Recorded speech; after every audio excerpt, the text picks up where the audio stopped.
नमस्ते साथियों, कैसे हैं आप लोग। आशा करता हूं कि आप लोग ठीक तरह से होंगे और अपना अध्ययन ठीक तरह से कर रहे होंगे।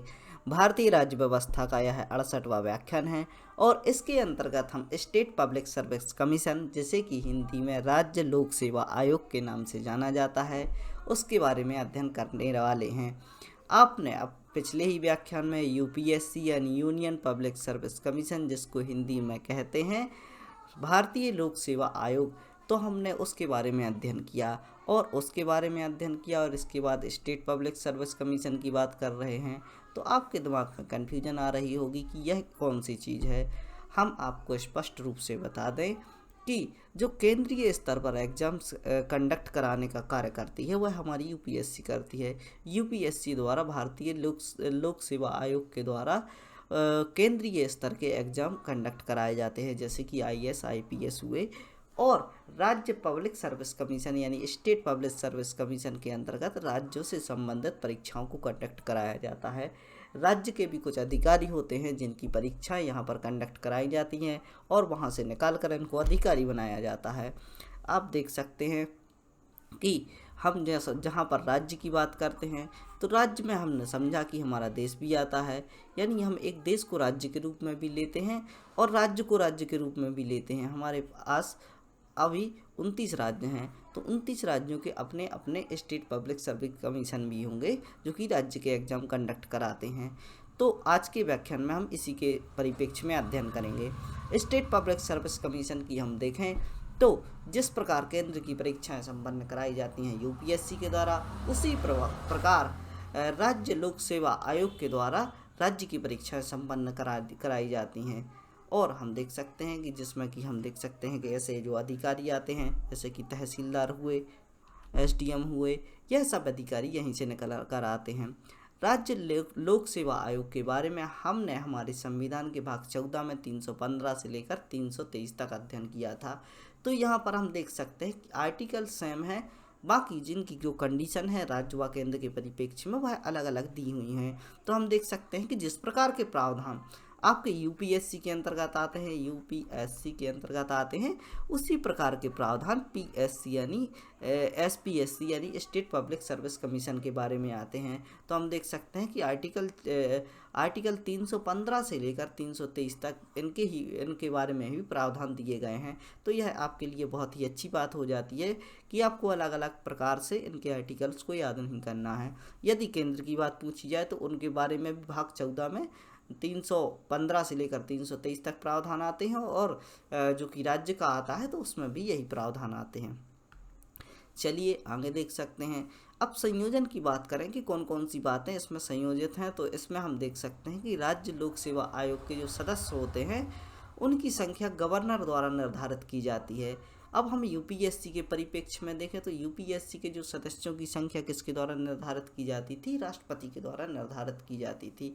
तो हम देख सकते हैं कि यहाँ पर जो सदस्यों की संख्या किसके द्वारा, गवर्नर के द्वारा निर्धारित की जाती है। एक बात और आपने जानी होगी कि जो वहाँ पर अस्थायी सदस्य होते थे वह चेयरमैन द्वारा नियुक्त किए जाते थे, लेकिन स्थायी सदस्यों की संख्या किसके द्वारा, राष्ट्रपति द्वारा निर्धारित की जाती थी। तो यहाँ पर वही कार्य गवर्नर द्वारा किया जाता है। हम देख सकते हैं कि जो कि गवर्नर होते हैं वह केंद्र के ही नुमाइंदे होते हैं, केंद्र सरकार के नुमाइंदे होते हैं जो कि राज्य में बैठते हैं। तो हम देख सकते हैं कि रियल तौर पर जो वास्तविक तौर पर जो कंट्रोल होता है वह केंद्र के हाथ में ही होता है। आगे देखें, राज्य लोक सेवा आयोग के सदस्यों की योग्यता के बारे में संविधान में किसी भी प्रकार का वर्णन नहीं है। तो हम देख सकते हैं कि केंद्रीय स्तर की हमने जब बात की थी यूपीएससी के बारे में, तो यूपीएससी में भी यही बात की गई थी कि संविधान में इनकी सेवा शर्तों के बारे में किसी भी प्रकार के प्रावधान नहीं है। और हम देख सकते हैं कि 10 वर्ष का अनुभव होना चाहिए, तो इस प्रकार की बात इसमें की जाती थी। तो यहाँ पर भी हम देख सकते हैं कि इसके जो 50% सदस्य होते हैं उन्होंने राज्य में या केंद्र के अधीन 10 वर्ष तक अपनी सेवाएं दी हों, यानी किसी ऐसे पद पर रहे हों जो कि यहीं से निकल कर आते हैं। जैसे कि मान लो कोई राज्य स्तर की जो परीक्षा है इसमें हम देख सकते हैं एसडीएम है, तहसीलदार हुआ, इस प्रकार के पदों पर उन्होंने 10 वर्ष कार्य किया हो, या आईएएस के पद पर 10 वर्ष कार्य करने के बाद वो इसका चेयरमैन भी बनाया जा सकता है, राज्य का चेयरमैन भी बनाया जा सकता है। और केंद्र में जो यूपीएससी की परीक्षा होती है उसका भी उसकी जो बॉडी होती है उसका भी चेयरमैन बनाया जाता है। और अन्य बातों को हम जानने का यहाँ पर प्रयास करें तो इसके जो चेयरमैन होते हैं उनका कार्यकाल होता है 6 वर्ष व 62 वर्ष। तो हम देख सकते हैं कि इनका जो कार्यकाल होता है वह इस प्रकार से होता है कि राज्य लोक सेवा आयोग के जो कार्य होते हैं इनका तो 6 वर्ष का होता है चेयरमैन का कार्य। इसके अलावा हम देख सकते हैं कि 62 वर्ष तक यह अपनी ड्यूटी कर सकते हैं, यानी हम देख सकते हैं कि 62 वर्ष के बाद इन्हें रिटायरमेंट दे दिया जाएगा। यदि उसकी आयु अभी 55 की समथिंग है तो वह अपना कार्यकाल पूरा कर लेगा, 55 या 56 की समथिंग है तो वह 6 वर्ष तक अपना कार्यकाल कर लेगा। यदि उसकी आयु 60 वर्ष हो चुकी है तो वह 2 वर्ष ही अपनी सेवा को दे पाएगा। तो हम देख सकते हैं कि इसमें अवधि का भी क्राइटेरिया रखा गया है। इसके हटाए जाने की प्रक्रिया में राष्ट्रपति भाग लेते हैं। तो सीधी से तौर पर हम देख सकते हैं कि जो हटाए जाने की प्रक्रिया है इसमें राष्ट्रपति भाग लेते हैं, यानी हम देख सकते हैं इसकी नियुक्ति किसके द्वारा की जाती है, गवर्नर के द्वारा, और इसके हटाए जाने की प्रक्रिया में राष्ट्रपति भाग लेते हैं। तो यह बात आपको समझनी चाहिए। यदि चेयरमैन का जो पद होता है वह रिक्त हो जाता है तो कुछ समय के लिए एक्टिंग चेयरमैन बनाया जाएगा। तो जिस प्रकार की बात हमने वहाँ पर की थी तो उसी प्रकार की बात यहाँ पर की जाती है। अब हटाए जाने की प्रक्रिया के कौन कौन से कारण होते हैं वह हम यहाँ पर जानने का प्रयास करेंगे। इसे राष्ट्रपति द्वारा हटाया जाता है, यह तो बात तय है, और गवर्नर द्वारा इसकी नियुक्ति की जाती है, यह बात आपने समझ ली। अब हटाए जाने की प्रक्रिया यूपीएससी के समान ही होती है। यदि वह बैंकक्रप्ट हो जाए यानी दिवालिया हो जाए, किसी बैंक द्वारा उसे दिवालिया, यदि वह किसी भी प्रकार का लोन लेता है या किसी डेब्ट में फंस जाता है और लोन चुकाने में असमर्थ होता है तो ऐसी स्थिति में उसे गैर जिम्मेदार व दिवालिया घोषित कर दिया जाता है। तो हम देख सकते हैं कि यदि उसे दिवालिया घोषित कर दिया गया है तो इसे यहाँ से हटा दिया जाएगा। यदि वह किसी अन्य लाभ के पद पर है तो भी इसको हटा दिया जाएगा। यदि चेयरमैन के द्वारा क्या किया गया है, दुर्व्यवहार किया गया है, तो भी इसको हटा दिया जाएगा। दुर्व्यवहार की जांच हम देख सकते हैं राष्ट्रपति की सहमति पर सुप्रीम कोर्ट द्वारा की जाएगी, जो कि यूपीएससी में भी इसी प्रकार की बात की गई थी। जांच की प्रक्रिया के समय गवर्नर द्वारा इसे पद से हटाया जाएगा, यानी हम देख सकते हैं कि दुर्व्यवहार की अगर जांच भी बैठ जाती है तो इस समय पर भी इसको पद पर रहने नहीं दिया जाएगा, अतः इसको हटा दिया जाएगा। तो हम देख सकते हैं कि यदि वह सिद्ध हो जाता है कि इसके द्वारा कोई गलती नहीं की गई है, दुर्व्यवहार नहीं किया गया है, तो इसको फिर वापस आएंगे। और यदि दुर्व्यवहार किया है तो हम देख सकते हैं उसको पूर्ण रूप से हटा दिया जाएगा। यदि हम देख सकते हैं कि इस समय पर जो रिक्त पद होगा उस समय पर यहाँ पर एक्टिंग चेयरमैन कार्य करेगा। पूर्ण रूप से हटाए जाने की प्रक्रिया राष्ट्रपति द्वारा ही संपन्न की जाएगी, यह बात आपको याद रखनी है। चलिए आगे देखते हैं। स्वतंत्र निकाय क्यों बोला जाता है, ऐसे क्या कारण है कि यह स्वतंत्रता पूर्वक अपना कार्य करता है, राज्य की परीक्षाएं संपन्न कराता है। जिस प्रकार हमने देखा था कि जो कि हमारा यूपीएससी है वह भी ऑटोनोमस बॉडी है, वह भी स्वतंत्र रूप से कार्य करता है, उसी प्रकार राज्य लोक सेवा आयोग भी क्या करता है, स्वतंत्र रूप से अपना कार्य करता है। केंद्र व राज्य लोक सेवा आयोग के चेयरमैन राष्ट्रपति द्वारा हटाए जाते हैं। सबसे पहली बात आपको याद रखनी है कि क्या है कि इनको हटाया जाता है तो राष्ट्रपति जी के द्वारा हटाया जाता है। यदि अन्य किसी के द्वारा हटाया जाता तो उसके द्वारा दबाव भी बनाया जाता।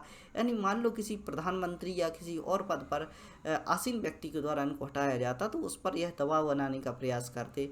और हम यहाँ पर देख सकते हैं कि यहाँ पर बात हो रही है राष्ट्रपति जी की, तो यहाँ पर किसी भी प्रकार का दबाव नहीं होता कि आप इस प्रकार का कार्य नहीं करेंगे तो आपको हटा दिया जाएगा। और हम देख सकते हैं कि राष्ट्रपति सीधे तौर पर यह कार्य नहीं करता। राष्ट्रपति के साथ राष्ट्रपति की बात जहाँ पर होती है तो उनकी काउंसिल भी आती है, यानी पूरा राष्ट्रपति ऑफिस होता है जिसके निर्णय के द्वारा इसको हटाया जाता है। एक बार नियुक्ति बाद यह अपनी सेवा शर्तों में परिवर्तन नहीं किया जाता। यानी आपको इनको इस प्रकार से लालच भी नहीं दिया जा सकता कि आपकी हम सेवा बढ़ा देंगे, यानी आपको तनख्वाहें अधिक देंगे या इनकी जो सेवा की जो शर्तें हैं उनमें एक्सटेंशन कर देंगे, बढ़ा देंगे, तो इस प्रकार की बात भी नहीं की जाती। तो यहाँ पर भी किसी प्रकार का लालच नहीं होता। तो हम देख सकते हैं कि नियुक्ति के बाद इनकी जिस प्रकार की सेवा शर्तें होती हैं 6 वर्ष तक वही कंटिन्यू की जाती हैं। यदि आप भी किसी ऑफिस में कार्य कर रहे हैं और यदि आपके प्रमोशन के कोई चांसेस नहीं है, एक ही पद पर आपको कार्य करना है, तो आप भी किसी भी प्रकार के लालच में नहीं पड़ेंगे, आप सीधे तौर पर उसी कार्य को आगे बढ़ाएंगे। इनके वेतन तथा भत्ते राज्य की संचित निधि द्वारा दिए जाते हैं, यानी यह भी किसी के द्वारा नहीं दिए जाते। संचित निधि वह होती है जिसमें गवर्नमेंट बिजनेस कर रही होती है। यानी हम देख सकते हैं कि यदि आपके द्वारा जो पैसे हैं वह आपके मम्मी पापा देते हैं, यानी आपके परिवार के कोई सदस्य द्वारा पैसे दिए जाते हैं, तो इस पर आपका किसी भी प्रकार से दबाव नहीं रहता। यानी उनकी एक जिम्मेदारी हो जाती है कि हमें अपने बच्चे को या अपने छोटे भाई को पढ़ाना है, तो इस प्रकार की जिम्मेदारी के लिए वह पैसे खर्च करते हैं। तो आप स्वतंत्रतापूर्वक कार्य करते हैं, किसी के भी दबाव में नहीं रहते। वही पैसा आप किसी अन्य व्यक्ति से लेते हैं तो उसका आपके ऊपर दबाव रहेगा, वह आपसे कार्य भी करवाएगा। तो इस प्रकार की आप बात देख सकते हैं कि इनका जो वेतन होता है वह देश की जो व्यापार होता है, देश का जो पैसा होता है, जो संचित निधि में जमा होता है, उससे यह अपनी तनख्वाह पाते हैं। तो किसी भी प्रकार का दबाव इनके ऊपर नहीं रहता, अतः यह स्वतंत्रता पूर्वक अपना कार्य करते हैं। राज्य लोक सेवा आयोग के चेयरमैन भविष्य में यूपीएससी के चेयरमैन एवं अन्य राज्य के चेयरमैन बनाए जा सकते हैं। तो यह जो थोड़ी सी बात होती है यह अपवाद स्वरूप है, लेकिन हम देख सकते हैं कि इनकी योग्यता के आधार पर इस प्रकार की जॉब्स दी जाती है। यानी जिस प्रकार का कार्य इनके द्वारा किया गया है और इनका एक्सपीरियंस है उसके तहत इनको जॉब दी जाती है, ना कि किसी लालच के स्वरूप इनको यह दी जाती है। तो हम देख सकते हैं कि राज्य सेवा लोक सेवा आयोग के जो अध्यक्ष होते हैं, चेयरमैन होते हैं, तो उनके लिए यूपीएससी का चेयरमैन या अन्य राज्यों का चेयरमैन बनाया जा सकता है। तो इस प्रकार की बात आपको याद रखनी है। राज्य लोक सेवा आयोग के सदस्य एवं यूपीएससी के चेयरमैन बनाया जा सकता है, यूपीएससी का सदस्य बनाया जा सकता है। यानी हम देख सकते हैं जब यह राज्य में अपनी सेवा सर्व कर चुके हैं तो यूपीएससी का सदस्य भी इनको बनाया जा सकता है, यूपीएससी का चेयरमैन में भी इनको बनाया जा सकता है। तो इस प्रकार की पद इनको आगे मिल सकते हैं एवं अन्य राज्य कमीशन का चेयरमैन भी इनको बनाया जा सकता है। यह लोक सेवा आयोग के अलावा अन्य पदों पर नहीं जा सकते। यानी हम देख सकते हैं कि केवल यह चेयरमैन बनाए जा सकते हैं, लेकिन इनको अलग से कोई भी पद नहीं दिए जाएगा। यानी यह इनको बैकडोर से एंट्री नहीं दी जाएगी, किसी भी प्रकार के राज्यसभा में जो पद होते हैं उस प्रकार के पदों को नहीं दिया जाएगा। इनके लिए कोई ऐसी ही पोस्ट दी जाएगी जो कि संघ लोक सेवा आयोग के अंतर्गत आती है। सदस्य को पुनः सदस्य नहीं बनाया जाएगा, यानी आप एक बार सदस्य यहाँ पर बन चुके हैं तो आपको पुनः से सदस्य नहीं बनाया जाएगा। यह भी इसी के तहत आता है कि यदि उसको पुनः सदस्य बनाए जाने की ऐसी कोई वैकेंसी होती तो इसके द्वारा इन पर दबाव बनाया जाता, यानी आगे आपको सीट नहीं दी जाएगी और इस प्रकार से इनको कार्य करना होगा। तो इस प्रकार की बात नहीं होती है। जब आपको एक बार नियुक्त कर दिया गया है तो आपको एक बार ही अपनी सेवा को देना है और इसके बाद आपको आगे बढ़ा दिया जाएगा। तो इस प्रकार की इस पर किसी भी प्रकार का दबाव नहीं होता। अब थोड़ी सी हम कार्य की बात करें। इनका मुख्य कार्य क्या होता है कि राज्य लोक सेवा आयोग की परीक्षाओं को संपन्न कराना होता है। यानी राज्य में जो यूपीएससी की यूपीपीसीएस की परीक्षा होती है, मान लो मध्य प्रदेश के परिप्रेक्ष्य में एमपीपीएससी आती है, तो हम देख सकते हैं कि इस प्रकार की जो राज्य की जो परीक्षाएं होती हैं उनको कंडक्ट कराने का कार्य राज्य लोक सेवा आयोग के द्वारा किया जाता है। सदस्य की अवधि को बढ़ाना और फिर से ज्वाइन कराना, यानी इसमें जो सदस्यों की नियुक्ति की गई है उन सदस्यों की अवधि को बढ़ाना, यानी हम देख सकते हैं कि और फिर से ज्वाइन कराना, यानी हम देख सकते हैं कि उनकी जो अवधि होती है उसको थोड़ा बहुत एक्सटेंड किया जा सकता है और फिर से ज्वाइन कराने की प्रक्रिया भी यहाँ पर की जाती है। राज्य लोक सेवा आयोग की वार्षिक रिपोर्ट गवर्नर के समक्ष प्रस्तुत की जाती है। यानी हम देख सकते हैं जैसे यूपीएससी की जो रिपोर्ट थी वह भी किसके पास, जो कि राष्ट्रपति जी हैं उनके पास समक्ष प्रस्तुत की जाती थी। तो इसी प्रकार हम जो देखते हैं कि राज्य के परिप्रेक्ष्य में उसी प्रकार की बात की जाती है। इनके द्वारा साल भर का जो कार्य होता है उसकी जो रिपोर्ट बनाकर तैयार की जाती है वह गवर्नर के समक्ष प्रस्तुत की जाती है और गवर्नर जाकर क्या करता है, इसको दोनों सदनों में रखता है। यदि राज्य के पास दोनों सदन हैं, जो कि यहाँ की जो विधानसभा होती है और विधान परिषद होती है, यदि दोनों सदन हैं तो दोनों सदनों में प्रस्तुत करेगा। यदि अकेली विधानसभा है तो विधानसभा में इसको प्रस्तुत किया जाएगा। चलिए देखते हैं राज्य लोक सेवा आयोग के कार्यक्षेत्र और बाहर से होने वाले जो कार्य, इसके मुद्दे, इसके जो बाहर आने वाले जो कार्य हैं, ऐसे प्रकार के प्रश्न पूछ लिए जाते हैं कि यह कार्य इनके द्वारा किया जाता है। चूँकि वास्तविक तौर पर इनके द्वारा इस प्रकार का कार्य नहीं किया जाता, तो यह बातें आपको याद रखनी है। आरक्षण संबंधी यदि कोई मुद्दे की बात होती है, आपसे इस प्रकार का यदि प्रश्न पूछ लिया जाता है कि आरक्षण के संबंध में इनके द्वारा कोई भी कार्य किया जाता है, तो आपको याद रखना चाहिए कि यह सरकार का विषय होता है, ना तो यूपीएससी के द्वारा ना पीएससी के द्वारा आरक्षण के संबंध में किसी भी प्रकार का कार्य नहीं किया जाता। आरक्षण राज्य सरकार द्वारा निर्धारित किया जाता है। यदि किसी सदस्य को गवर्नर द्वारा हटाया गया है तो इसकी जानकारी राज्य सरकार को 14 दिन पहले देनी होगी। यानी हम देख सकते हैं कि गवर्नर द्वारा, जैसे हम देख सकते हैं कि कोई सदस्य है और उसको हटाया जाना है तो हटाए जाने की जानकारी पहले सरकार को देनी होगी या कि हम इस सदस्य को हटा रहे हैं। अतः अंतिम निर्णय राज्य विधानसभा द्वारा ही सुनाया जाएगा। यानी हम देख सकते हैं कि यह दोनों कंसल्ट करते हैं, यानी जो गवर्नर होते हैं और राज्य सरकार होती है वह दोनों एक दूसरे के साथ कंसल्ट करते हैं, और उस कंसल्टेशन के बाद क्या होता है कि वह जो जाते हैं राज्य विधानसभा में ही इसकी पुष्टि की जाती है कि उसको हटाया जाना चाहिए। चलिए आगे देखते हैं। राज्य लोक सेवा आयोग का महत्व को यहाँ पर हम जानने का प्रयास करेंगे। राज्य सेवा आयोग की जो मेरिट होती है वह बनाने का कार्य करती है, यानी राज्य में जो मेरिट व्यवस्था है उसको बनाए रखने का कार्य राज्य लोक सेवा आयोग के द्वारा किया जाता है, ताकि बेहतर और अच्छे अधिकारी हमारे यहाँ पर निकल कर आएँ। यह राज्य की परीक्षा करवाने के अलावा सरकार को सलाह देने का भी कार्य करती है। यानी यहाँ तक यह सीमित नहीं है, केवल यह परीक्षा ही कंडक्ट नहीं कराती, इसके अलावा यहाँ पर जो व्यक्ति मौजूद होते हैं काफ़ी पढ़े लिखे होते हैं, काफ़ी एक्सपीरियंस्ड होते हैं, तो उन व्यक्तियों के द्वारा क्या किया जाता है, राज्य को सलाह भी दी जाती है।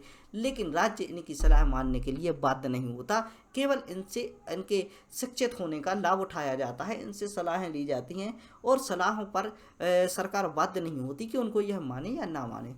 स्टेट विजिलेंस कमीशन जो होता है 1964 में जिसको बनाया गया है, वह कानून लाकर इस निकाय को बनाया गया था। तो हम देख सकते हैं कि स्टेट विजिलेंस कमीशन है, जिस प्रकार हमने राष्ट्रीय विजिलेंस कमीशन की बात की थी, जो कि न्यायिक समीक्षा का कार्य करता है, जो कि जांच करने का कार्य करता है। तो हम देख सकते हैं कि जिस प्रकार की बात योजना आयोग के बारे में की जाती थी कि राज्य में जो भी कार्य चल रहे थे वह संवैधानिक प्रावधानों से चल रहे थे, इसके अलावा सरकार को उसको लाने की आवश्यकता क्यों पड़ी। तो इसी प्रकार के स्टेट विजिलेंस के द्वारा भी कार्य किए जाते हैं, जो कि इसके क्या रहता है, इसके विरोध में रहता है। और यहाँ पर इस प्रकार के डिस्प्यूट की बात की जाती है, तो स्टेट विजिलेंस कमीशन भी समान कार्य करता है। अतः इस प्रकार से इसका क्या होता है, यह एक दूसरे के विपक्ष में कार्य करते हैं, तो इस प्रकार इनके डिस्प्यूट की भी बात की जाती है।